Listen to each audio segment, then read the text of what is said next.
Selamat pagi. Waalaikumsalam warahmatullahi wabarakatuh. Selamat pagi, Pak. Bisa didengar ya suara saya? Bisa, Pak. Baik, saya lihat sih tadi belum absen semua ya. Mudah-mudahan nanti bisa segera bergabung dan nanti di akhir bisa saya absen begitu. Baik, jadi minggu ini sudah minggu keempat, kita akan melanjutkan apa yang sudah kita pelajari 3 minggu terakhir terkait dengan dokumen lingkungan begitu ya. Kaitannya dengan izin lingkungan, walaupun seperti yang sudah saya sampaikan ada beberapa perubahan begitu ya, ada beberapa perubahan terkait dengan peraturan perundang-undangan yang mengatur hal-hal yang berkaitan dengan penyusunan dokumen lingkungan hidup. Tetapi seperti yang sudah saya sampaikan bahwa perubahan-perubahan itu tidak terlalu signifikan, ada beberapa perubahan istilah dan lain sebagainya. Tetapi pada dasarnya secara prinsip masih relatif sama begitu ya. Kemudian seperti biasa nanti kurang lebih 1 jam, walaupun kita 3 SKS, di akhir nanti akan saya berikan tugas kecil begitulah untuk melengkapi yang 3 SKS itu. Karena mestinya kalau 3 SKS lebih dari 1 jam begitu ya. Tetapi nanti Anda dapat tugas besar, juga nanti akan saya berikan tugas-tugas ringan begitulah untuk sekedar dalam tanda kutip membuat Anda untuk membaca sesuatu. Baik, jadi minggu ini kita sudah mulai masuk pada dokumen AMDAL secara substantif begitu ya, substansinya dokumen AMDAL itu seperti apa. Tentu saja saya tidak akan menjelaskan prosesnya terlalu rinci karena cukup kompleks dan mungkin tidak akan selesai dalam waktu setengah semester kalau dijelaskan secara lebih lengkap gitu ya, mulai dari metodologinya dan lain sebagainya. Tetapi sebagai gambaran Anda memiliki pemahaman yang utuh begitulah. AMDAL itu seperti apa, nanti kita akan jalan ke UKL-UPL, DLH, dan lain sebagainya. Baik, sekarang kita bahas dulu terkait dengan dokumen AMDAL ya. Jadi mungkin ini juga sudah pernah saya sampaikan di minggu yang lalu, sekedar mengulang begitu, khusus untuk slide ini. Jadi AMDAL itu pada dasarnya adalah proses. Kalau minggu yang lalu sepertinya ada yang tanya ya Pak, perbedaannya AMDAL dengan ANDAL itu apa begitu ya. Kalau AMDAL itu nama sebuah proses begitu ya, nama sebuah kegiatan penyusunan. AMDAL analisis mengenai dampak lingkungan. Sedangkan ANDAL itu adalah produk. Produk salah satu produk yang dihasilkan pada saat melakukan proses AMDAL. Nah, kalau kalian melihat di slide ini begitu ya, ada 3 jenis produk. 3 jenis produk yang dihasilkan pada saat kita menyusun dokumen AMDAL atau saat melakukan proses AMDAL begitu ya. Yang pertama adalah kerangka acuan, kemudian ANDAL, yang ketiga adalah RKL, RPL. Kerangka acuan itu yang salah satunya mengalami perubahan begitu ya, salah satunya mengalami perubahan. Kalau dulu disebut sebagai dokumen kerangka acuan, sekarang di PP yang baru ini sebutannya adalah formulir kerangka acuan. Semangatnya adalah proses simplifikasi begitu ya, jadi penyederhanaan. Jadi dibuat dalam nanti akan kita lihat bedanya. Dibuat dalam skema atau sistematika yang lebih simpel begitu. Karena kan AMDAL itu terkenal proses yang cukup lama, yang sudah ya, yang lalu, bahwa AMDAL itu dikenal sebagai sebuah proses yang cukup lama, memakan waktu yang cukup panjang begitu. Salah satunya adalah pada saat menyusun dokumen-dokumen inilah. Ya, salah satunya adalah kerangka acuan. Jadi kerangka acuan itu seperti proposal begitu ya, seperti proposal yang kalian susun pada saat nanti kalian akan menyusun tugas akhir begitu ya. Jadi ini adalah sebuah proposal. Jadi kalau yang namanya proposal berisi ruang lingkup, metodologi, dan lain sebagainya. Pada dasarnya masih bentuknya secara prinsip merupakan apa sih yang mau kita lakukan pada saat menyusun ANDAL dan RKL RPL begitu ya. Jadi kerangka acuan itu seperti proposal, berisi ruang lingkup begitu ya, ruang lingkup. Nah, penyusunan ruang lingkup inilah yang kemudian dicoba untuk disimplifikasi dari sisi sistematika dan lain sebagainya, termasuk namanya menjadi formulir kerangka acuan. Jadi yang namanya formulir atau form begitu tentu saja dalam bentuk yang lebih sederhana dibandingkan kalau disebut sebagai sebuah dokumen begitu ya, disebut sebagai sebuah dokumen. Kemudian dokumen yang kedua atau produk yang kedua adalah ANDAL. Nah, ini yang sering rancu dengan AMDAL. Sekali lagi bahwa AMDAL itu proses, kalau ANDAL itu adalah produknya. ANDAL itu kalau di kalian ya TA-nya begitu ya. Telaahan secara cermat dan mendalam. Sama sebenarnya kalau di TA di proposal itu kan bab 1 sampai 3. Nanti pada saat Anda menyusun tugas akhir 1 sampai 3 itu ya persis seperti apa yang ada di proposal, kemudian mulai 4, 5 gambaran umum dan kemudian perencanaan kalau di kita sekarang begitu ya. Sama seperti di sini kerangka acuan itu nanti akan diadopsi sebagian di dalam dokumen ANDAL, kemudian ditambah analisisnya, ditambah telaahan secara cermat. ANDAL itu adalah analisis dampak lingkungan. Jadi segala bentuk analisis, kajian, telaahan, hitung-hitungan, modeling, hasil sampling, dan pengukuran itu ada di dalam ANDAL. Karena memang dari sisi definisi, ANDAL adalah telaahan secara cermat dan mendalam. Itu menjadi satu kata kunci ya. Telaahan secara cermat dan mendalam tentang dampak penting. Sekali lagi, kata kuncinya AMDAL adalah dampak penting. Kalau UKL UPL itu adalah dampak yang tidak penting. Jadi memang karena ini dalam konteks AMDAL, sehingga yang ditelaah adalah dampak penting. Dampak penting apa? Suatu rencana usaha dan atau kegiatan. Misalnya dampak penting pembangunan jalan tol, dampak penting pembangunan bendungan, dampak penting pembangunan pelabuhan, dampak penting pembangunan mall, dampak penting pembangunan hotel, dampak penting pembangunan flyover, dampak penting pembangunan, dan lain sebagainya. Yang kalian sudah lihat di penapisan kemarin ya, ada banyak sekali kegiatan dari banyak sektor begitu ya yang ada di dalam lampiran 1 kalau masih ingat Permen LHKP 38 2019. Jadi semua dampak pentingnya dikaji. Contoh dampak penting itu apa? Misalnya ada kebisingan, ada getaran, ada kualitas udara, ada kualitas air, ada banjir, ada lalu lintas, ada kesehatan masyarakat, ada persepsi, konflik sosial, pendapatan, lengkap. Jadi nanti akan kita lihat telaahan secara cermat dan mendalam itu seperti apa begitu ya. Jadi mungkin nanti akan saya tunjukkan contoh dokumennya begitu ya, contoh dokumennya sehingga Anda punya gambaran seperti apa KA, ANDAL, dan RKL RPL. Kemudian kalau sudah ditelaah, tentu saja dampak-dampak itu akan diketahui besarannya di dalam dokumen ANDAL. Kemudian RKL RPL itu cara menanggulangi secara prinsip ya, cara menanggulangi dampak-dampak yang dihasilkan. Misalnya menanggulangi dampak bising itu pakai apa sih?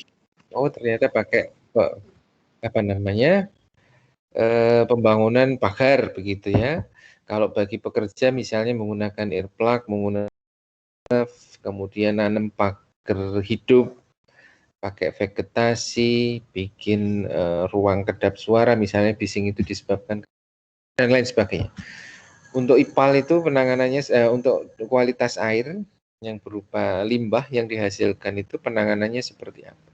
Harus bikin IPAL dan lain sebagainya. Kurang lebih itu isi dalam RKL begitu ya. Kemudian kalau RPL itu adalah memantau komponen lingkungan hidup yang terkena dampak.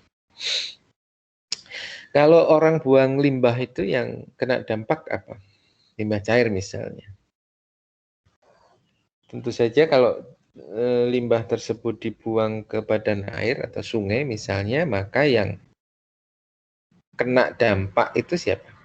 Sungainya kan? Nah, pemantauan lingkungan hidup itu adalah memantau kualitas air sungainya. Jadi komponen lingkungan hidup yang terkena dampak. Misalnya kegiatan yang berdampak penting itu adalah pabrik begitu ya. Dan pabrik itu menghasilkan limbah cair dan menghasilkan emisi gitu ya. Misalnya menghasilkan emisi yang dibuang ke udara, sedangkan air itu yang dibuang ke badan air. Nah, ANDAL itu nanti akan menghitung seberapa besar emisi yang dihasilkan. Kemudian kalau emisi dengan besaran sedemikian, konsentrasi dan flow-rate-nya tentu saja, nanti akan menyebabkan perubahan kualitas udara ambien itu seberapa banyak. Menyebabkan penurunan seberapa banyak. Itu dihitung di ANDAL. Demikian juga pada saat limbah cair itu dibuang ke sungai. Limbah cair tentu saja ada konsentrasinya. Beban cemaran tentu saja konsentrasi dikalikan dengan debitnya, nanti muncul beban cemaran. Kalau dengan beban cemaran tertentu itu masuk dalam kualitas ke dalam sebuah sungai tertentu yang sudah memiliki kualitas X misalnya ya, itu nanti sungai itu akan berubah kualitasnya menjadi apa begitu ya kalau ditambahi limbah dari pabrik itu. Nah, itu semua dihitung di dalam ANDAL. Jadi ditelaah secara cermat dan mendalam kalau definisinya begitu ya, dihitung di dalam ANDAL. Nah, tentu saja bahwa nanti hasil perhitungan itu akan membutuhkan solusi begitu ya. Akan membutuhkan solusi, membutuhkan cara-cara penanganan dampaknya seperti apa. Menangani air limbah yang seperti itu seperti apa. Menangani emisi yang dihasilkan yang lah, cara-cara menangani itulah yang kemudian dituangkan di dalam RKL, Rencana Pengelolaan Lingkungan Hidup. K-nya itu dari kata kelola begitu ya, walaupun kalau dipanjangkan namanya menjadi Rencana Pengelolaan Lingkungan Hidup. Jadi itu contoh, cara menanganinya seperti apa. Sedangkan pemantauan itu adalah memantau komponen lingkungan hidup yang terkena dampak. Jadi yang dipantau itu nanti adalah misalnya emisi, yang dipantau adalah kualitas udaranya begitu ya. Di samping emisinya juga selalu dipantau kualitasnya seperti apa, kualitas udaranya juga selalu dipantau. Kualitas air sungai yang terkena dampak karena limbah cair tersebut juga akan selalu dipantau. Kira-kira gunanya apa melakukan pemantauan tersebut? Tentu saja dengan melakukan pemantauan nanti bisa diketahui, oh kualitas udara misalnya di Tembalang begitu ya, sebelum ada pabrik kualitasnya adalah seperti ini. Kemudian ada pabrik dengan emisi tertentu yang dikeluarkan begitu misalnya ya, di Tembalang tata ruangnya mengakomodasi untuk industri. Maka kualitas udara di Tembalang periode waktu tertentu apakah mengalami penurunan, apakah sama saja. Kalau mengalami penurunan itu apakah selalu turun atau turun sedikit kemudian flat, nah itu baru bisa diketahui kalau melakukan pemantauan. Nanti kalau sudah pada ini ekstrim ya, hasil pemantauan itu yang kemudian digunakan untuk mengambil kebijakan tertentu. Misalnya hasil pemantauan pada 5 tahun setelah pabrik itu beroperasi, kualitas udaranya sudah berada pada level yang membahayakan. Nah, tentu saja kemudian bisa diambil kebijakan apakah pabrik itu harus pindah misalnya, atau baku mutu emisinya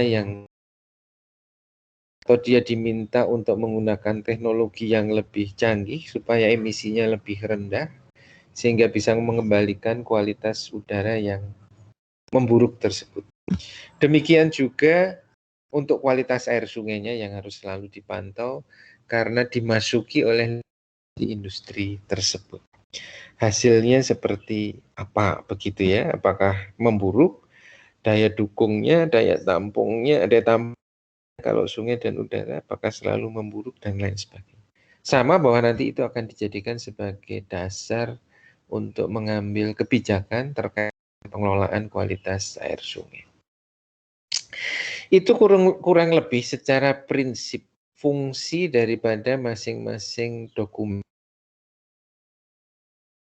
sudah menjadi formulir yang dihasilkan pada saat kita menyusun dokumen AMDAL atau pada saat melakukan proses AMDAL. Jadi dimulai dari kerangka acuan, itu proposal, kemudian AMDAL itu adalah RKL itu adalah untuk menangani dampak, kalau RPL adalah untuk memantau dampak. Pada si pengusaha dalam tanda kutip, setelah menyusun AMDAL tidak berhenti, sudah dapat izin terus selesainya tidak, dia masih selalu tadi memiliki kewajiban untuk mengelola yang tertuang di dalam RKL serta memantau yang tertuang di dalam RPL. Jadi selama pabriknya, contoh pabrik tadi ya, masih beroperasi, ya kewajiban untuk mengelola, memantau seperti yang saya sampaikan tadi harus selalu dilakukan. Dan itu mengikat secara hukum. Karena nanti pelaku usaha itu akan tanda tangan di atas materai begitu ya, sebagai bentuk komitmen yang harus dia patuhi begitu pada saat sudah mendapatkan persetujuan lingkungan. Sampai di sini ada pertanyaan untuk masing-masing fungsi daripada produk yang dihasilkan, apakah itu kerangka acuan, AMDAL, dan RKL RPL. Sudah cukup jelas? Atau ada yang mau disampaikan? Sebelum saya lanjutkan.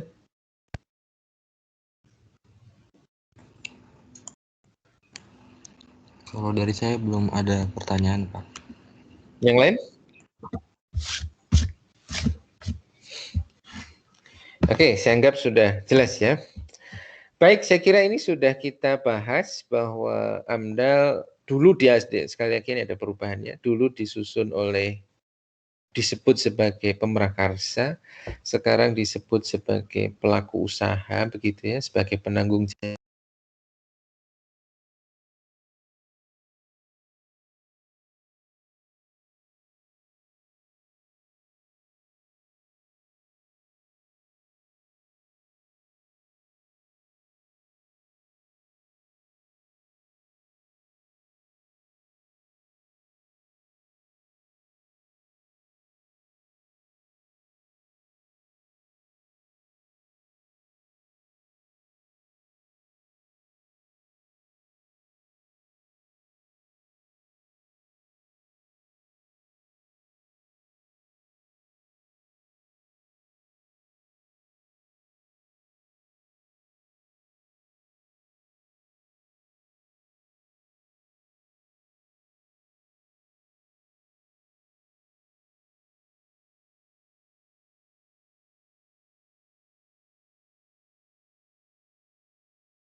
Halo.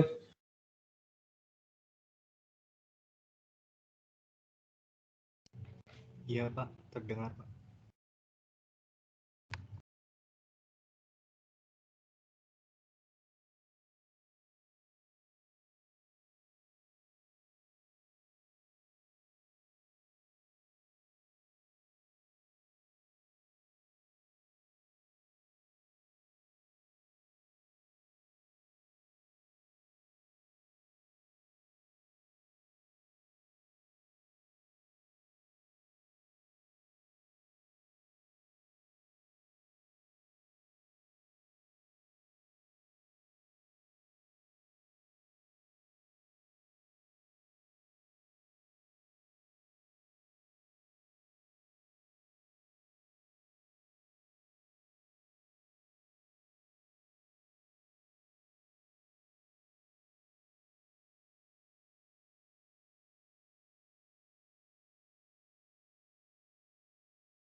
Halo,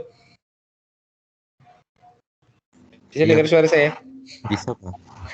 Terdengar, Pak. Maaf ya. Ya, jaringan di saya agak trouble. Sekarang sudah mencoba menggunakan jaringan lain, mudah-mudahan lebih stabil. Baik, jadi kita kembali ke slide ini. Slide-nya bisa dilihat ya? Saya masih share nggak sih? Masih bisa dilihat? Hilang, Pak. Oh, hilang, oke. Mungkin, saya share lagi deh. Hilang. Sudah? Ya, Pak. Sudah ya? Baik, jadi saya kira ini sudah kita bahas. Satu, prinsipnya adalah pada tahap perencanaan, yang kedua disusun oleh pemrakarsa, sekarang namanya jadi pelaku usaha. Kemudian jenis dokumen yang dihasilkan sama, satu formulir kerangka acuan, ingat namanya sekarang formulir kerangka acuan. Kemudian dokumen andal, dan yang ketiga adalah dokumen RKL RPL. Terkait dengan sumber, saya mohon untuk diabaikan karena sumber ini masih menggunakan sumber yang lama, sedangkan PP yang sekarang berlaku adalah PP 22 tahun 2021. Itu menggantikan PP 27 2012 ini. Begitu ya. Saya kira sepertinya sudah saya share di dalam Teams. Undang-Undang 32 2009, kemudian Undang-Undang 11 2020 tentang Cipta Kerja, serta PP 22 2021. Nanti kalau memang ternyata belum, nanti akan saya share lagi. Tapi saya ingat saya sudah, nanti coba dicek ya. Kemudian ini sudah kita bahas, dokumen AMDAL ada 3. Mohon maaf, ini namanya sekarang formulir kerangka acuan. Dulu tiga-tiganya disebut sebagai dokumen, sekarang berupa formulir kerangka acuan. Kalau nanti Anda baca-baca apa yang ada di dalam PP 22 tahun 2021, nanti kalian akan paham gitu ya. Baik, ini masih sama. Penyusun AMDAL itu bisa disusun sendiri oleh pemrakarsa atau pelaku usaha sekarang namanya. Kemudian ini saya kira sudah saya jelaskan ya terkait dengan penyusun perorangan dan LPJP. LPJP itu adalah konsultan ya, lembaga penyedia jasa penyusun AMDAL. Kemudian penyusun perorangan itu juga bisa sebagai tenaga ahli walaupun tidak tergabung dalam konsultan manapun, selama ini yang paling kanan ini ya, selama dia memiliki sertifikasi kompetensi begitu ya. Pada dasarnya prinsipnya satu, pelaku usaha bisa nyusun sendiri, itu prinsip yang pertama. Kemudian kalau pelaku usaha itu tidak mampu menyusun sendiri, maka dia bisa minta bantuan pihak lain. Ini prinsip ini masih sama, di PP yang baru pun juga masih sama. Minta pihak lain itu ada 2 jenis. Satu, profesional, penyusun perorangan, yang tidak tergabung dalam tanda kutip konsultan manapun. Jadi meng-hire tenaga ahli begitu ya, meng-hire tenaga ahli, sepanjang bahwa tenaga ahli itu memiliki sertifikat kompetensi. Jadi punya izin praktek lah, kalau dokter itu begitu ya, punya izin praktek. Sama, konsultan penyusun AMDAL juga harus punya izin praktek. Sekarang berlaku 3 tahun itu harus ada pembaruan.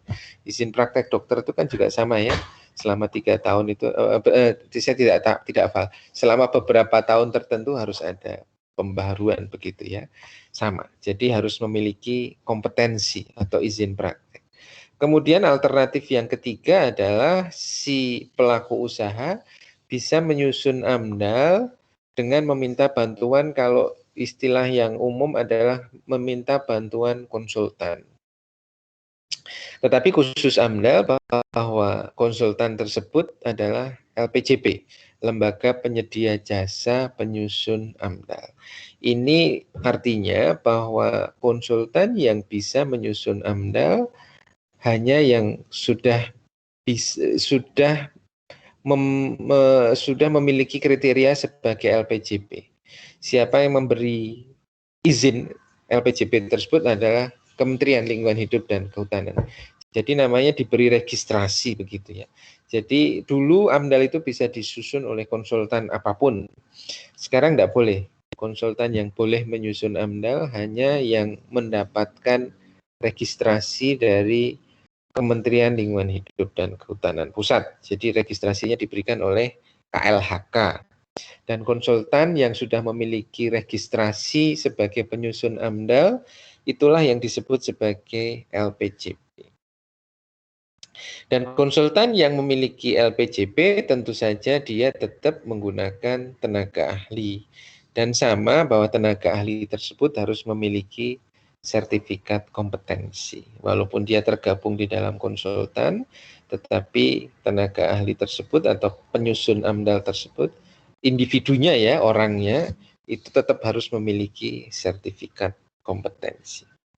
Jadi silakan kalau nanti Anda ingin berkecimpung di dunia AMDAL, Anda nanti setelah lulus bisa ikut pelatihan ini ya, pelatihan penyusun AMDAL, kemudian mengikuti uji kompetensi supaya Anda nanti bisa memiliki izin praktek, begitulah seperti yang saya analogikan demikian, izin praktek untuk menyusun AMDAL.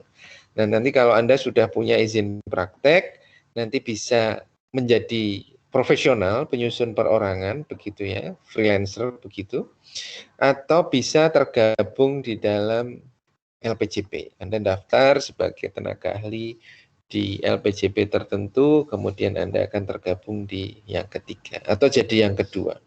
Kalau mungkin Anda bergabung di sebuah perusahaan tertentu, Anda bisa menyusun sendiri perusahaan itu kalau sudah memiliki tenaga ahli yang memiliki izin praktek tadi.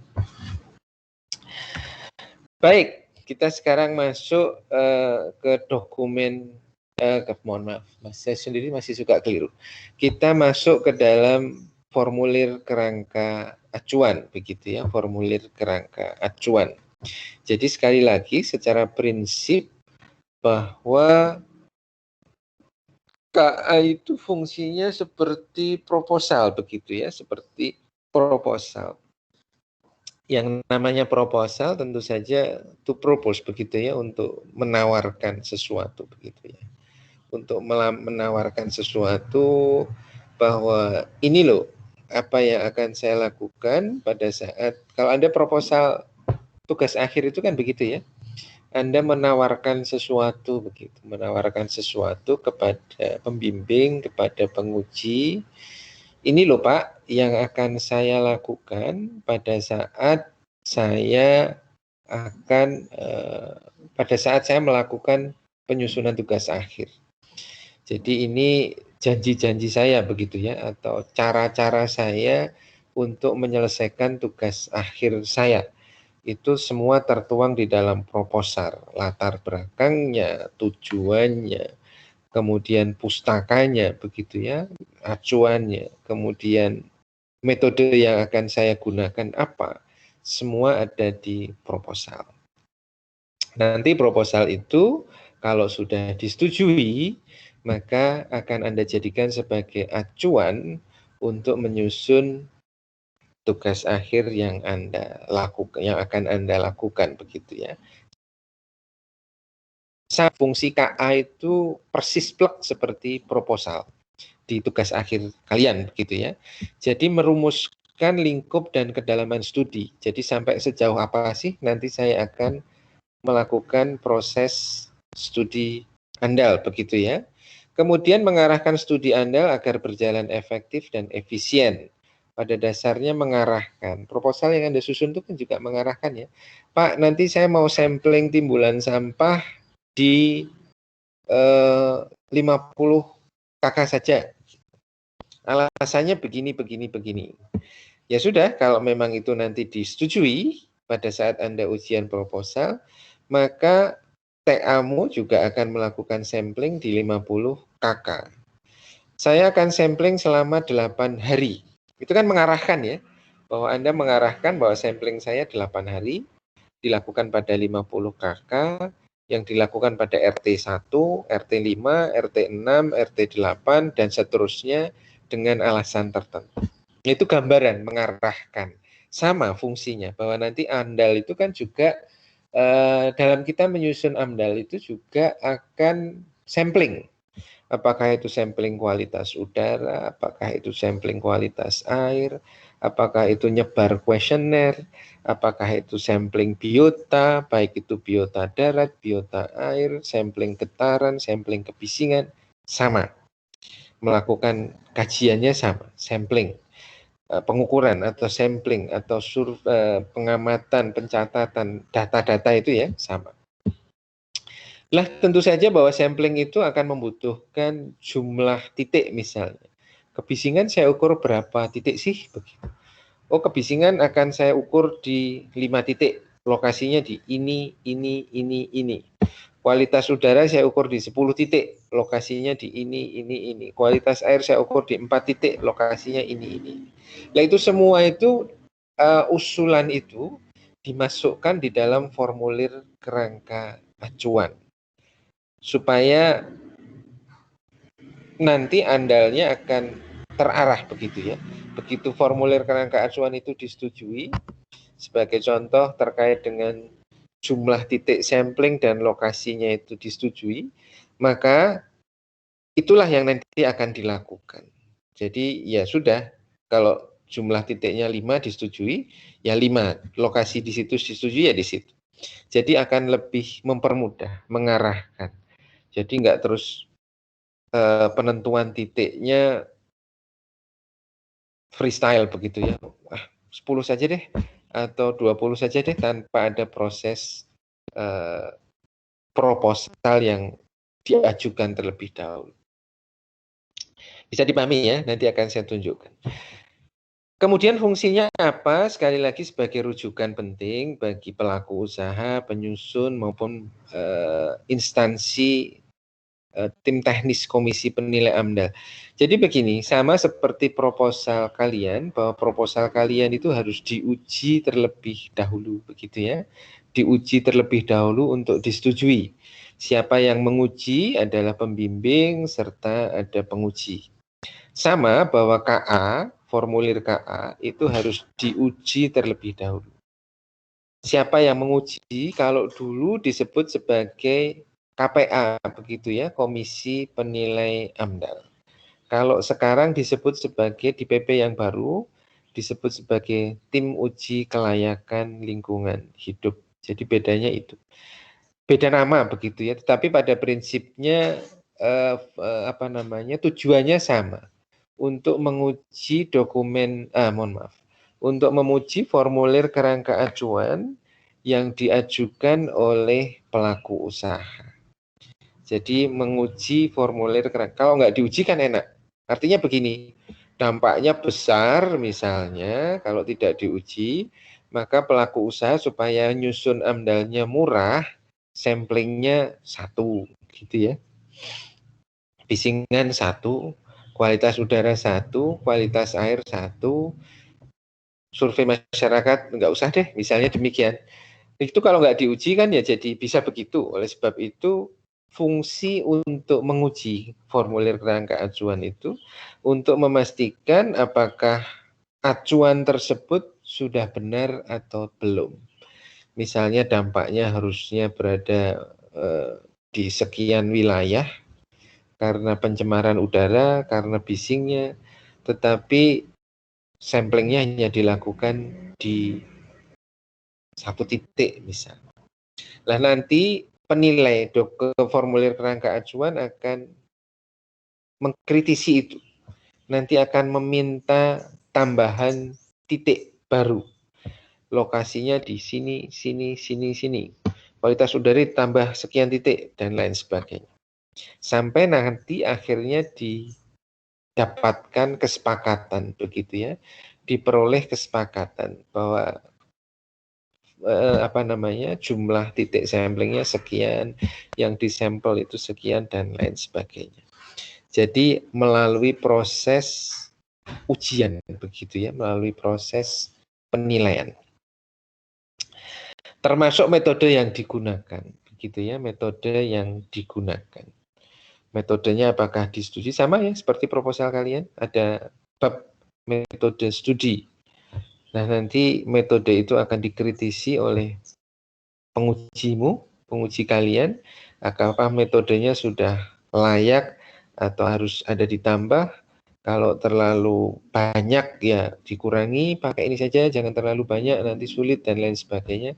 Lah, pada dasarnya seperti itu. Di formulir kerangka acuan juga demikian, bahwa nanti akan ada metode-metode yang digunakan di dalam melakukan proses analisis yang dicoba untuk ditawarkan, mulai dari metode metode pengambilan data, metode analisis data. Nanti kalau di Andal itu ada metode perakiraan dampak, metode evaluasi dampak, dan lain sebagainya.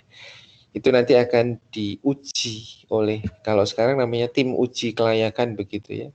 Apakah metodenya sudah benar atau tidak. Itu semua diuji pada saat pelaku usaha mengusulkan formulir kerangka acuan kepada tim uji kelayakan. Ada pertanyaan sampai di sini?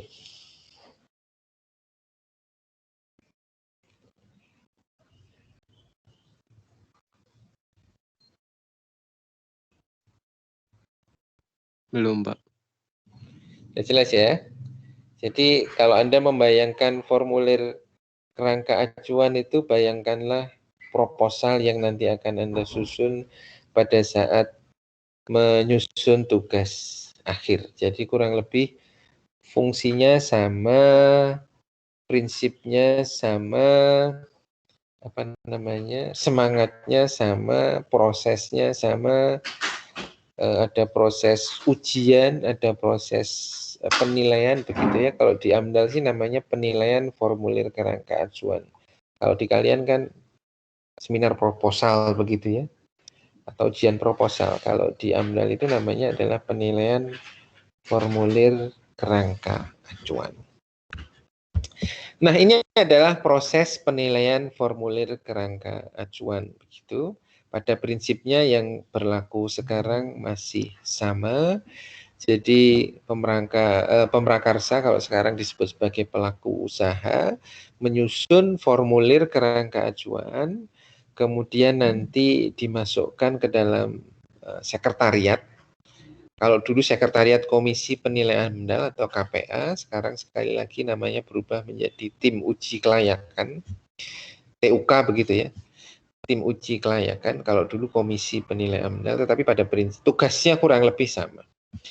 Nanti sekretariat akan memeriksa apakah kelengkapan administrasinya terpenuhi atau tidak. Contoh yang diperiksa itu begini, yang paling gampang ya, apakah penyusunnya memiliki sertifikasi atau tidak. Misalnya kalau sampai dia tidak memiliki sertifikasi, maka dianggap tidak memenuhi syarat, maka akan dikembalikan kepada pemrakarsa. Ini penyusunmu belum memenuhi sertifikasi, tidak memiliki izin praktek begitu ya, dikembalikan. Kemudian kalau dia menggunakan konsultan, apakah itu LPJP atau bukan, itu diperiksa oleh sekretariat. Kalau ternyata konsultannya loh kok tidak LPJP, nanti akan dikembalikan. Kemudian kalau toh dia memiliki sertifikasi, kalau perorangan itu masih berlaku atau tidak. Kadang-kadang itu ada juga yang, Pak saya punya sertifikat kompetensi, tetapi ternyata masa berlakunya sudah habis. Itu nggak boleh, harus ditolak. Artinya kalau SIM-nya sudah expired. Walaupun Anda punya SIM sudah expired, kalau di jalan diperiksa polisi ya pasti akan ditilang, karena walaupun punya SIM sudah expired itu sama saja Anda tidak punya SIM lagi begitu ya, tidak punya SIM lagi. Jadi itu akan ditolak. Registrasi pun juga ada masa berlakunya, 3 tahun. Jadi kalau LPJP itu registrasinya sudah habis, maka juga akan ditolak, dikembalikan. Nah, kalau sudah lengkap secara administrasi begitu ya, nanti akan dilakukan penilaian. Penilaian oleh tim uji kelayakan kalau sekarang begitu ya, pada dasarnya demikian. Kemudian sama seperti kalian diuji proposalnya begitu, dinilai apakah sudah layak atau belum untuk melanjutkan ke tahapan selanjutnya. Kalau tidak layak, kalau kurang sempurna ya diperbaiki. Kalau memang ekstrimnya sampai proposal itu tidak layak begitu ya, nanti Anda diminta untuk seminar ulang begitu ya, sama. Tapi kalau di AMDAL biasanya jarang. Kalau nggak kebangetan, kalian juga jarang ya, kalau nggak kebangetan sekali itu jarang sekali ada ujian ulang begitu. Sama bahwa di dalam biasanya kalau yang sudah memiliki kompetensi ya pasti di dalam menyusun kerangka acuan misalnya akan aman-aman saja. Mungkin ada beberapa perbedaan pendapat antara penyusun dengan tim uji kelayakannya. Itu biasa. Ada perbedaan pendapat sehingga nanti pada saat proses penilaian itu akan ada diskusi. Apakah itu terkait dengan metodologinya, apakah itu terkait dengan jumlah titik samplingnya, apakah itu terkait dengan lokasi samplingnya, apakah ada data-data deskripsi kegiatan yang harus diperbaiki dan lain sebagainya. Jadi itu kurang lebih adalah proses penilaian kerangka acuan. Nah, kalau hasil penilaiannya sudah dinyatakan kerangka acuan ini bisa disepakati, nanti tim uji kelayakan itu akan menerbitkan berita acara lah. Kalau sekarang itu berita acara bahwa persetujuan kerangka acuan ini bisa diterima. Kalau sudah bisa diterima, maka penyusun atau pemrakarsa atau pelaku usaha, mohon maaf, pelaku usaha apakah itu melalui penyusun atau melalui penyusun perorangan, ini akan melanjutkan ke tahapan selanjutnya, yaitu penyusunan AMDAL RKL RPL. Jadi untuk menghasilkan atau untuk proses AMDAL itu, menyelesaikan proses AMDAL itu, bahwa harus dimulai dari penyusunan formulir kerangka acuan, kemudian kerangka acuan tersebut harus disetujui, katakanlah demikian. Disetujui terlebih dahulu, baru kemudian dilanjutkan untuk dapat menyusun AMDAL dan RKL RPL. Ada pertanyaan sampai saat ini, sampai sekarang, slide ini?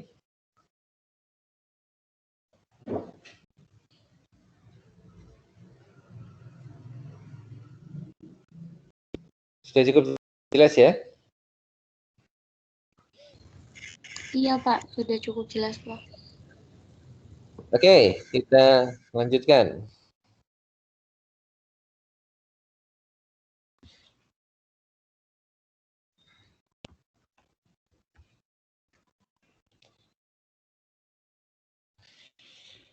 Nah, ini saya kira tadi sudah saya jelaskan ya, AMDAL, RKL, RPL. Ini adalah dokumen yang disusun setelah menyelesaikan atau setelah kerangka acuan tersebut disetujui. Kemudian berlanjut untuk menyusun AMDAL, RKL, RPL. Ini definisinya. Nanti kalian bisa baca sendiri. Nah, ini kurang lebih konsep dasar AMDAL, RKL, RPL. Jadi mungkin tadi secara garis besar sudah saya jelaskan AMDAL itu fungsinya apa, RKL, RPL itu fungsinya apa, begitu ya. Nah, sama bahwa ini ada beberapa kata kunci begitu ya, bahwa di dalam AMDAL itu ada yang disebut sebagai dampak penting hipotetik. Jadi kemudian ada yang disebut sebagai rona lingkungan hidup awal. Kemudian ada proses perakiraan dampak. Dampak penting hipotetik ini sebenarnya termasuk yang disepakati pada saat menyusun kerangka acuan begitu ya. Yang disepakati yang pada saat menyusun kerangka acuan. Secara sederhana bahwa DPH atau dampak penting hipotetik itu adalah dampak yang dikaji dalam menyusun AMDAL begitu ya, dampak-dampak yang dikaji. Misalnya tadi ya ada kebisingan, ada kualitas udara, ada getaran, kalau dan lain sebagainya. Nanti akan saya berikan contoh begitu. Sedangkan rona itu adalah kondisi lingkungan hidup saat ini, existing, sebelum proyek itu berjalan. Ingat bahwa AMDAL disusun pada tahap perencanaan. Artinya bahwa kegiatan itu belum ada, proyek itu belum ada. Bahkan pada tahap konstruksi pun belum dilakukan.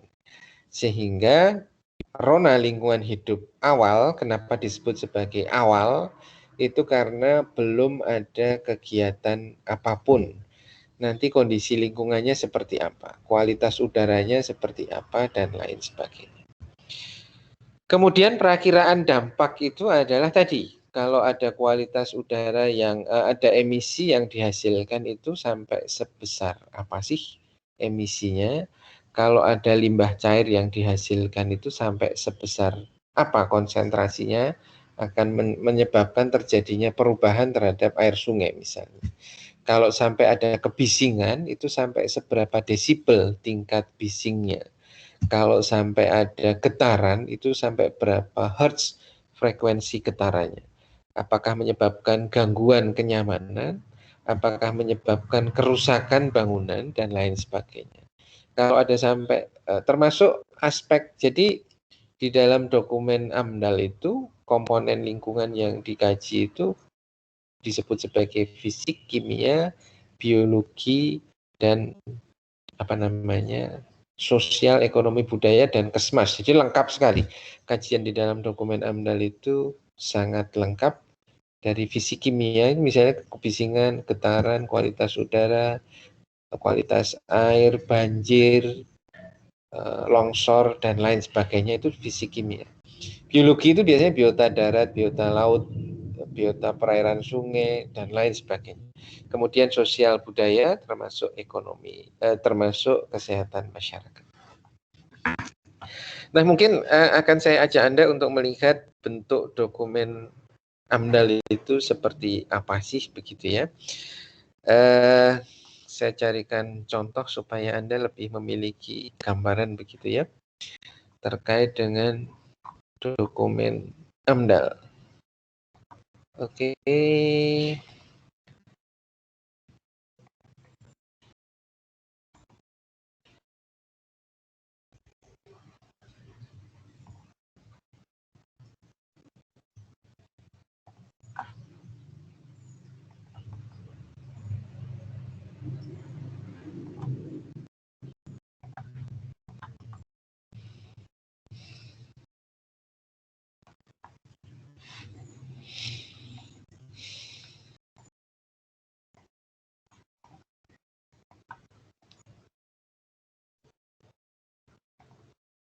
Nah, ini adalah dokumen AMDAL yang baru selesai tahun yang lalu disusun. Kelihatan ya?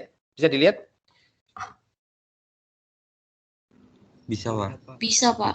Bisa, Pak. Nah, ini adalah kerangka acuan. Kerangka acuan kegiatannya adalah normalisasi sungai. Ini adalah Sungai Jajar yang ada di Kabupaten Grobogan dan Kabupaten Demak, Jawa Tengah. Nah, ini yang disebut sebagai pemrakarsa kalau dulu. Ini sih masih ikut format PP 27 2012.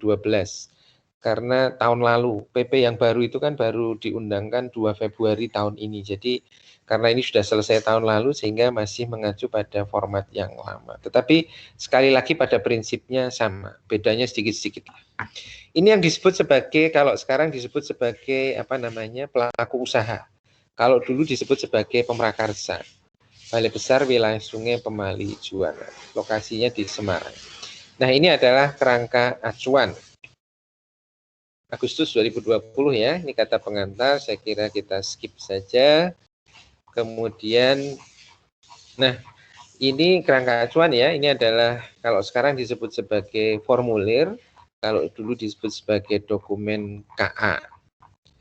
Jadi ini adalah pendahuluan, ini biasa seperti proposalmu ya, proposal kalian ada pendahuluan, latar belakang, kenapa Sungai Jajar ini perlu dinormalisasi, karena menyebabkan banjir di daerah di sekitarnya standar. Kemudian kenapa dia wajib AMDAL, memang ini adalah sistematika baku. Jadi subjudul ini adalah sudah diatur di dalam, kalau dulu di dalam peraturan menteri, kalau sekarang diatur di dalam PP yang baru itu. Jadi kenapa dia wajib AMDAL, itu kemarin ya mengulang kita penapisan. Kalau berdasarkan Permen LHKP 38, normalisasi sungai itu kalau wajib AMDAL itu kalau panjangnya di atas 10 km. Dan atau volume urukan atau galiannya adalah 500.000 meter kubik. Sedangkan yang akan dilakukan oleh Sungai Jajar itu 29,57 km. Dan urukannya atau galiannya itu sebesar 923.000 sekian meter kubik. Jadi dua-duanya baik dari sisi panjang maupun dari sisi volume galiannya ini sudah masuk wajib AMDAL. Ini mengulang ya kemarin kegiatan penapisan. Nah, ini kewenangan siapa yang menilai begitu ya, karena nanti saya jelaskan, tetapi ini sekedar di awal begitu ya. Karena kegiatan ini berada di dua wilayah kabupaten, jadi Kabupaten Demak dan Kabupaten Grobogan, ya, maka kewenangan penilaiannya, KPA-nya, Komisi Penilai AMDAL-nya, kalau sekarang tim uji kelayakannya ada di provinsi, gitu ya, ada di provinsi ini, Provinsi Jawa Tengah. Yang nanti kalau dulu izin lingkungan, sekarang persetujuan lingkungannya diterbitkan oleh Gubernur Jawa Tengah. Gitu ya. Nah, ini penyusun ada, ini harus memiliki sertifikat kompetensi, ada berlaku sampai tahun ini punya saya habis. Nah, nanti kalau misalnya salah typo, kalau misalnya Desember saya belum memperpanjang, saya sudah tidak boleh menyusun dokumen AMDAL lagi. Jadi ini adalah penyusunnya, kemudian ada tenaga ahli, ini ya, tenaga ahlinya banyak, tenaga ahli bising getaran, kualitas udara, hidrologi, ada ahli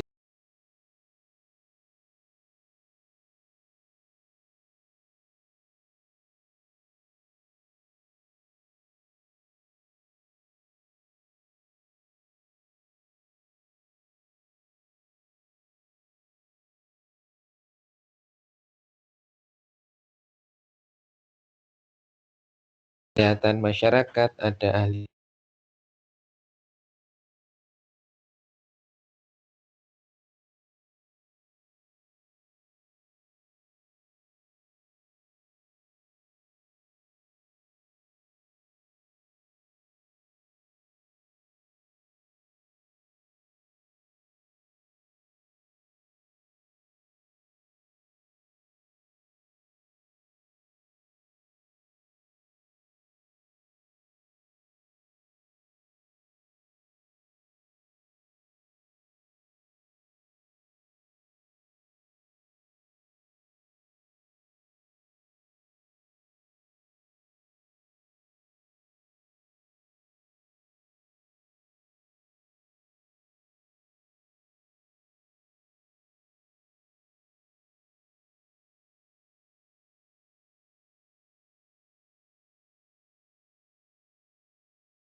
Sudah kelihatan lagi dan sudah terdengar lagi?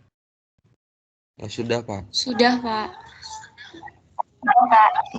Oke, jadi ini adalah bab kedua untuk KA. Isinya adalah kalau di kalian itu tinjauan pustaka, kalau di sini adalah proses pelingkupan. Isinya itu adalah proyek itu nanti akan dilakukan seperti apa. Jadi yang disebut sebagai deskripsi usaha dan atau kegiatan. Jadi ini lokasinya begitu ya. Kemudian nanti kegiatan yang dilakukan itu apa saja, itu ada di bab 2, misalnya ini ya, normalisasi dilakukan dengan cara apa dan lain sebagainya. Mungkin secara sekilas bisa dilihat seperti ini. Ini adalah desain-desain untuk melakukan normalisasi Sungai Jajar misalnya. Dan seterusnya ya, ini adalah desain-desain yang akan dilakukan. Proyek itu nanti akan melakukan hal-hal seperti ini. Begitu ya. Ini secara rinci dari A sampai Z begitu cara-cara melakukan kegiatannya. Karena cara-cara melakukan kegiatan ini akan menentukan dampak yang akan dihasilkan begitu. Nah, ini Rona lingkungan hidup tetapi masih berdasar pada data sekunder. Kalau Rona yang di kerangka acuan itu masih berdasar pada data sekunder. Nanti kalau Rona yang di Andal, nanti akan saya tunjukkan sekilas juga, itu didasarkan sudah pada data primer, hasil sampling dan lain sebagainya. Jadi ini Rona, jumlah penduduk dan lain sebagainya. Cukup banyak begitu. Nah, ini hasil sosialisasi diumumkan. Nanti kita akan kembali ke sini. Nah, ini yang disebut sebagai dampak. Kalau mau melihat ya, sebagai gambaran, ini ada matrik identifikasi dampak potensial. Kelihatan ya, cukup jelas. Jadi ini yang disebut sebagai yang ini ya, 1, 2, 3, 4, 5, 6, 7, 1, 2 itu adalah kegiatan ini. Penerimaan tenaga kerja, mobilisasi peralatan, mobilisasi material, jalan akses, pengerukan sungai. Ini adalah kegiatan-kegiatan penghasil dampak. Nah, ini adalah komponen lingkungan yang terkena dampak. Jadi kualitas udara, kebisingan, getaran, air sungai, genangan, banjir, kerusakan jalan, biota darat, biota air, kesempatan kerja, ini yang sosek ya, yang tadi saya sampaikan ya, ada dampak geofisik kimia, biologi, sosial ekonomi, budaya, sampai dengan kesehatan masyarakat. Nah, banyak, jadi semua aspek ada. Nah, titik-titik itu menunjukkan interaksi dampak begitu ya. Ini contoh membacanya begini. PK itu prakonstruksi. Ada kegiatan nomor 1 adalah sosialisasi rencana kegiatan. Dampak apa yang dihasilkan? Ini ada titik di sini bahwa kegiatan sosialisasi rencana kegiatan akan menghasilkan dampak persepsi dan sikap masyarakat. Gitu ya. Kemudian contoh ekstrim lagi yang nomor 3, tahap konstruksi. Nomor 3, mobilisasi material, konstruksi, timbunan, dan galian. Dampak apa yang dihasilkan? Kualitas udara, kebisingan, kualitas air sungai, lalu lintas, kerusakan jalan, keselamatan jalan, ada biota darat, ada kenyamanan, ada prevalensi penyakit. Begitu cara membacanya matrik. Yang lain juga demikian ya, jadi sama, bahwa kegiatan ini, nomor 4 ini misalnya, pembangunan jalan akses akan menyebabkan dampak apa saja. Ini yang disebut sebagai matrik identifikasi dampak potensial. Nah, ini sebagai gambaran bahwa matrik ini pun menjadi objek yang nanti dinilai oleh tim uji kelayakan. Kan belum tentu bahwa tim uji kelayakan atau dulu disebut KPA, komisi penilai itu akan setuju dengan ndol-ndol ini, titik-titik ini begitu ya. Akan setuju dengan ini, yang mengisi kan penyusun. Tim penyusun masing-masing, oh nanti ada dampak ini, dampak ini, dampak ini, dampak ini. Kemudian diajukan dalam bentuk kerangka acuan sebagai proposal tadi sekali lagi, yang kemudian akan dinilai. Nah, tentu saja bahwa bisa jadi tim uji kelayakan ini tidak setuju. Mas, harusnya ditambah lagi, ada dampak ini di sini. Atau Mas, ini harusnya nggak ada, dihilangkan saja, dan lain sebagainya. Kurang lebih gambarannya seperti itu. Sehingga nanti akan disepakati dampak-dampak yang akan dikaji.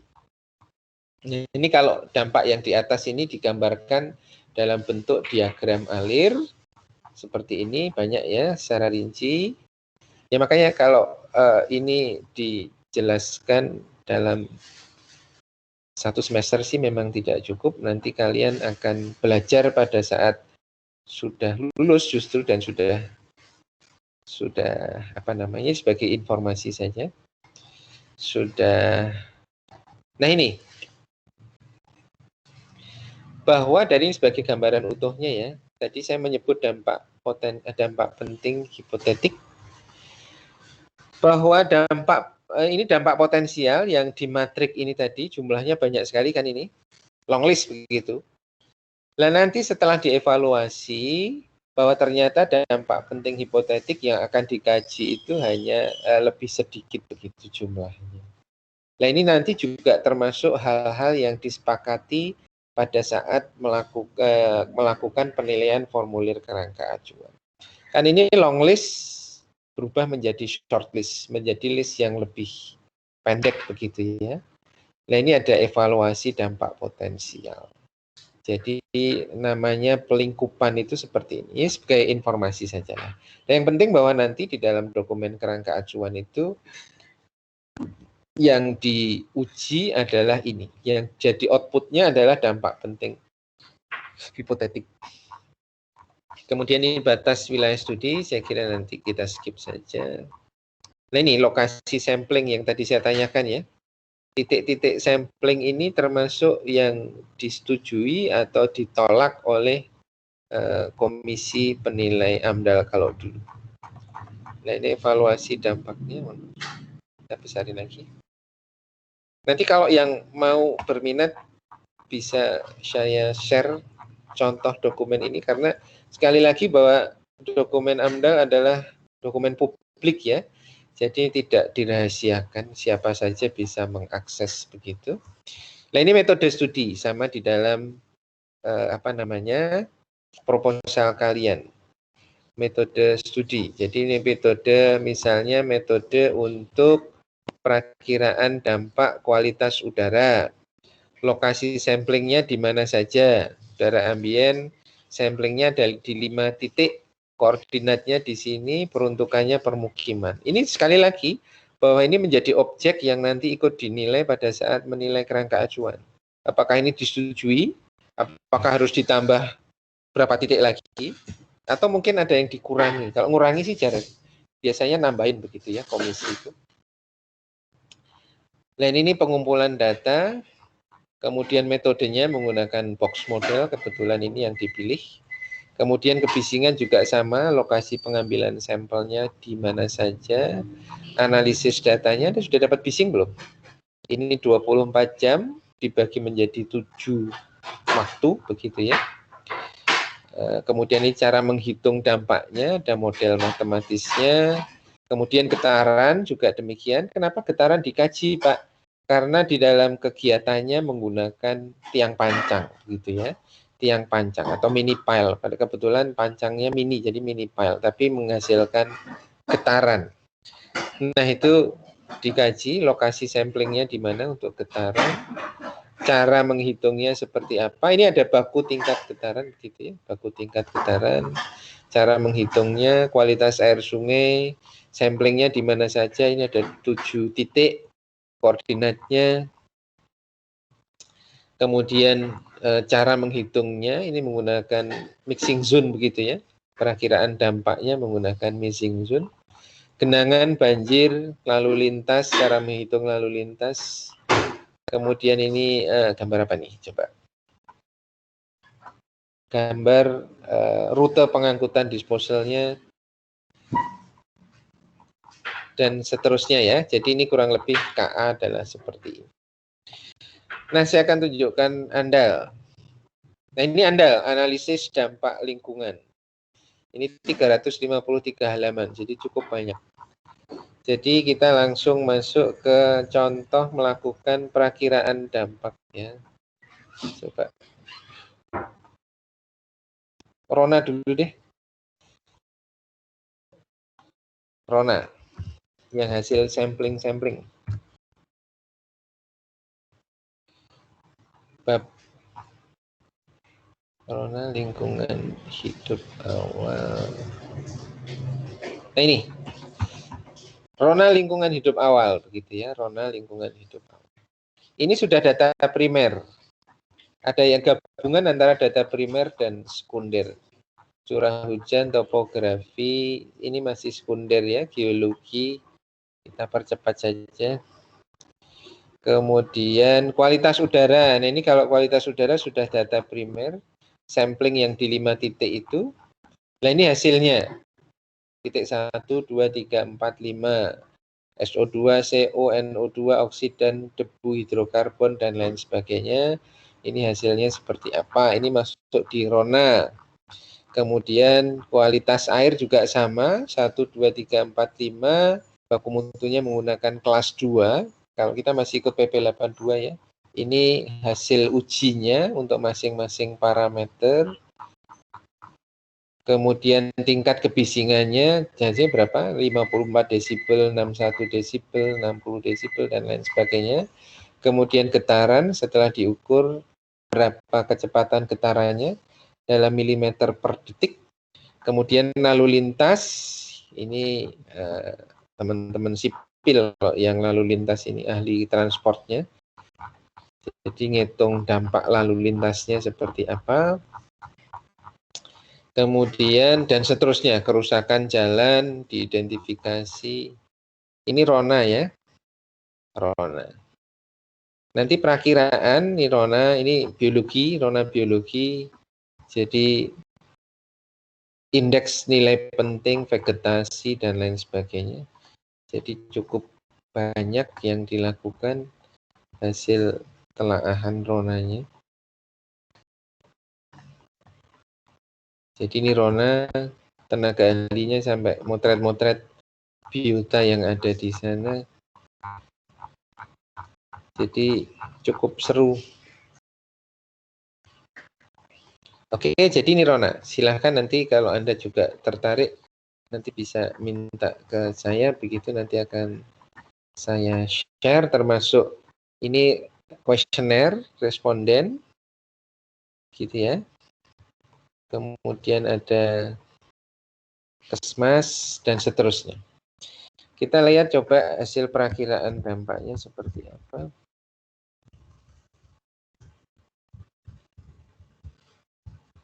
Nah, ini perakiraan dampak penting. Ini mulai ngitung dampaknya seberapa besar dan lain sebagainya secara lengkap. Gitu ya. Jadi hitung-hitungannya ada di sini semua. Menghitung dampaknya ini sudah mulai pakai rumus. Kualitas udara dihitung, terus nanti hasilnya seperti apa, konsentrasinya berubah menjadi seberapa besar, nanti skala kualitas lingkungannya berapa, dan lain sebagainya. Ya, ini perkiraan konsentrasi dan kriteria kualitas udara. Ini pada tahap konstruksi. Ini dibandingkan konsentrasi tanpa proyek dengan konsentrasi dengan proyek.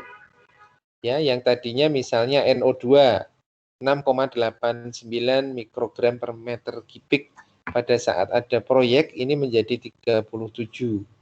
Tadinya debu misalnya di Rona pada saat sampling itu 1,82. Setelah dihitung, setelah ada proyek konstruksi, meningkat drastis menjadi 236,216.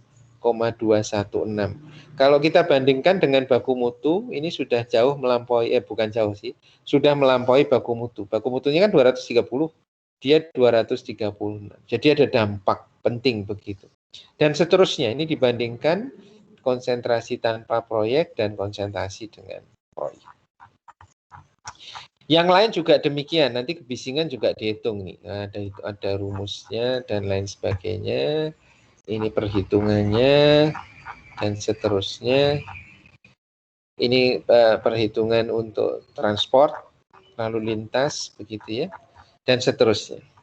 Nah, saya ajak Anda untuk melihat dokumen RKL-RPL. Nah, ini rencana pengelolaan lingkungan hidup. Ya, RKL-RPL. Bentuknya seperti apa sih? Sebagai gambaran saja bagi kalian. Nanti bentuknya itu matriks seperti ini ya. Nah, misalnya ini sosial, persepsi masyarakat. Dampaknya apa? Sumber dampaknya adalah sosialisasi rencana kegiatan. Pengelolaannya seperti apa? Nah, ini contohnya. Pengelolaan dilakukan dengan bla bla bla bla. Misalnya kita terkait dengan kualitas udara lah yang nyambung ke kita. Nah, ini penurunan kualitas udara. Pengelolaannya seperti apa? Menggunakan kendaraan yang lolos uji emisi, dilakukan sesuai rekomendasi Andalalin dan SPEC, dan seterusnya. Jadi ini bentuk-bentuk pengelolaan yang dilakukan. Ini adalah RKL, kerusakan jalan, pengelolaannya seperti apa, dan seterusnya. Gitu ya, jadi ini kurang lebih adalah gambaran ketiga jenis dokumen produk yang dihasilkan pada saat kita menyusun dokumen, menyusun AMDAL, berproses AMDAL. Ada formulir kerangka acuan, kurang lebih isinya seperti tadi. Kemudian ada ANDAL, isinya hitung-hitungan secara lengkap. Kemudian RKL-RPL itu isinya seperti ini ya. Saran tindak pengelolaannya itu seperti apa. Nah, ini isinya kan cara-cara mengelola. rinci begitu ya, panjang kebisingan, ada yang sederhana, ada yang cukup banyak yang harus dikelola. Misalnya ini biota darat gitu ya, vegetasi ini cara mengelolanya seperti apa, ini cukup banyak yang direkomendasikan oleh si tenaga ahli. Biota air banyak dan seterusnya. Nah, itu gambaran paket lengkap sebuah dokumen AMDAL yang terdiri dari kerangka acuan, kemudian ANDAL, RKL, dan RPL. Ada yang mau ditanyakan? Mungkin?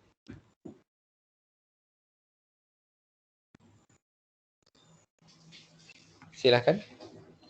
Sudah jelas? Sudah punya gambaran ya? Kurang lebih seperti itulah AMDAL. Sekompleks itu begitu ya. Nah, ini masih normalisasi sungai itu merupakan kegiatan yang skalanya menengah. Artinya tidak terlalu kompleks. Yang paling ringan biasanya bangun hotel, apartemen, itu kajiannya tidak sedikit tadi. Anda bisa membayangkan pada saat menyusun dokumen AMDAL penambangan batu bara di dalam kawasan lindung. Wah, itu luar biasa. Kajiannya jauh lebih mengerikan begitu ya, lebih mengerikan dan dinilai oleh kementerian. Kalau tadi yang menilai adalah provinsi, DLHK Provinsi Jawa Tengah, karena lokasinya berada di Jawa Tengah, 2 kabupaten. Jadi kurang lebih itu. Ada yang mau disampaikan? Sudah jelas terkait dengan AMDAL? Atau ada yang masih penasaran gitu?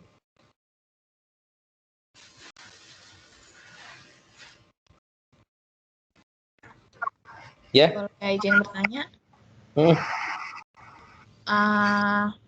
padahal kan tadi Bapak bilang kalau misalnya di KA itu kan dalam perencanaan kerangka acuan itu kan kita menentukan titik samplingnya ya? Ya, mengusulkan. Oh, kalau seandainya pada saat pengerjaan AMDAL-nya itu, pengerjaan surveinya itu ternyata misalnya nih ada kira-kira ada kemungkinan nggak Pak kalau misalnya ada perubahan titik sampling gitu Pak pada saat lagi pengerjaan? Kalau kayak gitu nanti nyambung ininya kira-kira pengaruhnya ke penyusunan KA-nya gimana ya Pak? Kasih. Ya, baik, pertanyaan yang bagus. Jadi di AMDAL itu konsistensi begitu ya, uji konsistensi. Jadi konsisten antara apa yang ada di kerangka acuan dengan apa yang dilakukan di AMDAL. Konsisten dari sisi jumlah titik seperti yang Anda sampaikan, lokasi titik, kemudian metode yang digunakan itu harus konsisten. Artinya semakin konsisten akan semakin baik. Kalau Anda tanya mungkin nggak sih Pak ada perubahan? Mungkin ada perubahan. Jadi kalau geser-geser sedikit itu mungkin karena medan yang relatif berat, kemudian ada kendala satu dan lain hal begitu ya, itu mungkin. Nah, hanya itu nanti sangat tergantung daripada, artinya begini, semakin konsisten akan semakin baik.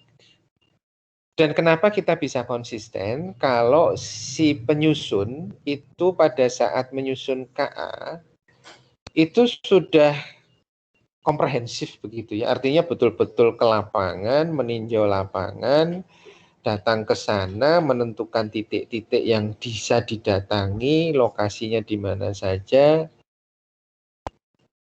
Itu konsistensinya akan lebih terjamin dibandingkan karena ada penyusun yang modelnya tidak ke lapangan tetapi mengira-ngira dari foto udara, dari Google Earth, dari citra satelit dan lain sebagainya. Itu juga ada.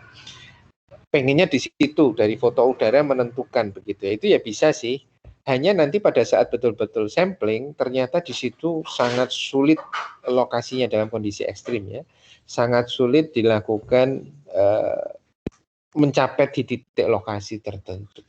Itu sangat dimungkinkan. Nah, tentu saja ini nanti ada apa namanya ya, ada diskusi dengan tim uji kelayakan kalau memang itu bisa atau dulu komisi ya, kalau itu bisa diterima ya enggak masalah. Tetapi kalau memang harus di situ ya mau tidak mau.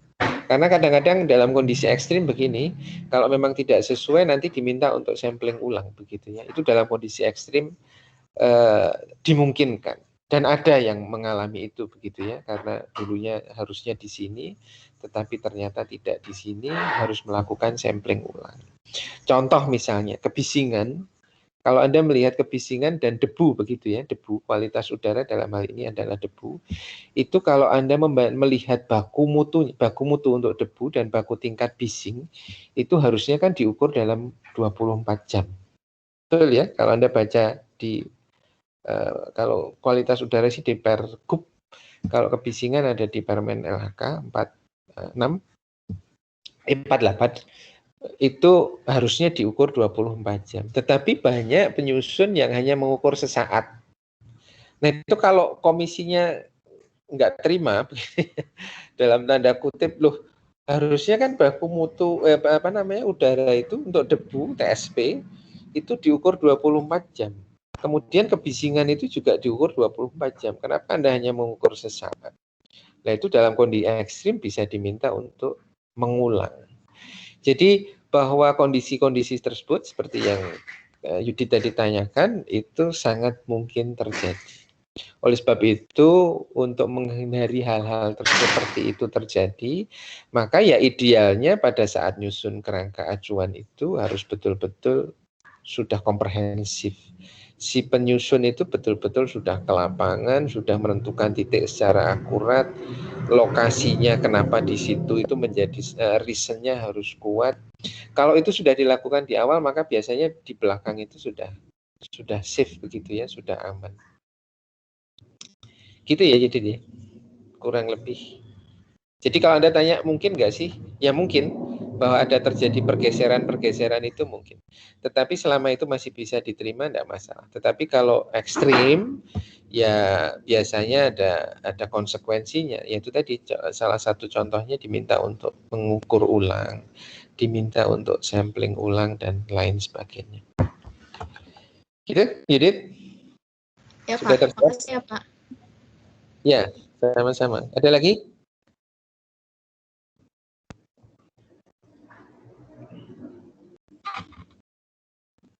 Cukup jelas?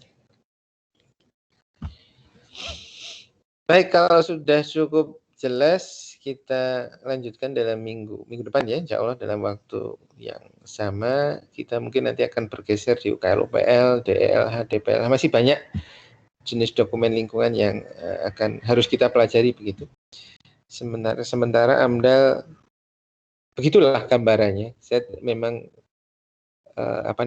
mata kuliah ini tidak hanya membahas AMDAL, tetapi juga dokumen-dokumen lingkungan yang lain. Tapi bukannya tidak mungkin kalau nanti minggu depan kalian masih penasaran dengan AMDAL, nanti akan kita bahas. Ada yang mau ditanyakan?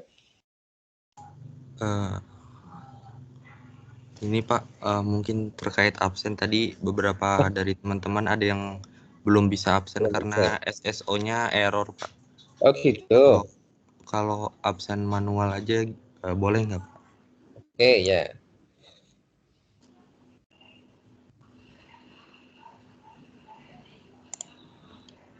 Siapa yang belum bisa absen? David ada? Revalino?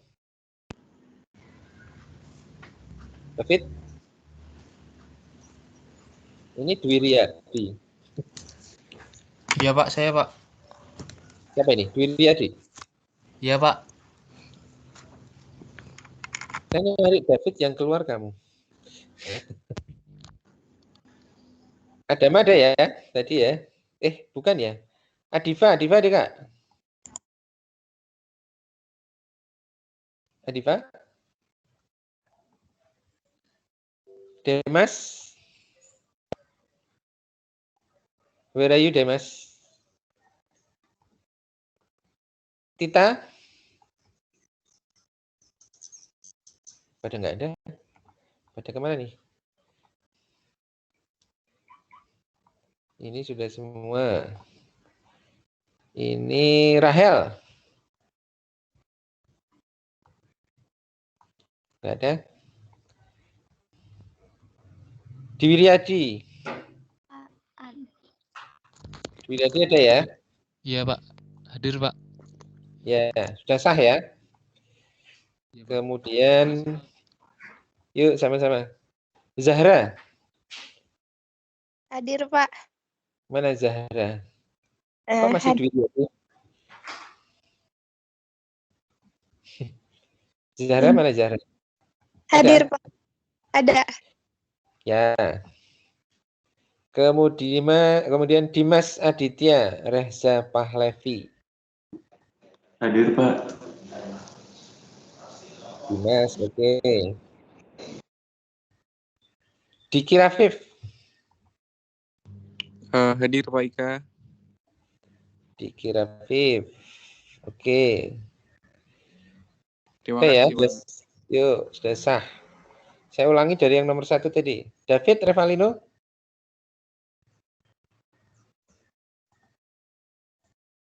Masih tidak ada. Adifa Adam. Tidak ada. Demas. Tidak ada juga. Tita. Tidak ada juga. Ada, Pak. Siapa itu? Yang barusan hadir. Tita, Pak. Tita. Iya. Tita hadir ya. 3. Kevin. Rahel. Kevin dan Rahel. Tidak ada. Ada yang belum ada di sini tapi belum saya panggil? Yang ada di sini sudah terpanggil semua? Udah ya, berarti yang tadi memang saya panggil tidak ada karena betul-betul berhalangan hadir pada pagi hari ini. Ya, mohon diingatkan teman-temannya supaya jangan sampai kurang dari 75% begitu ya. Nanti eman-eman sayang Anda nggak bisa ujian. Baik, saya kira pertemuan kita pada pagi hari ini kita akhiri sampai di sini. Insya Allah kita ketemu lagi minggu depan. Terima kasih yang sudah bergabung. Assalamualaikum warahmatullahi wabarakatuh. Waalaikumsalam warahmatullahi wabarakatuh. Terima kasih, Pak. Terima kasih, Pak. Yuk.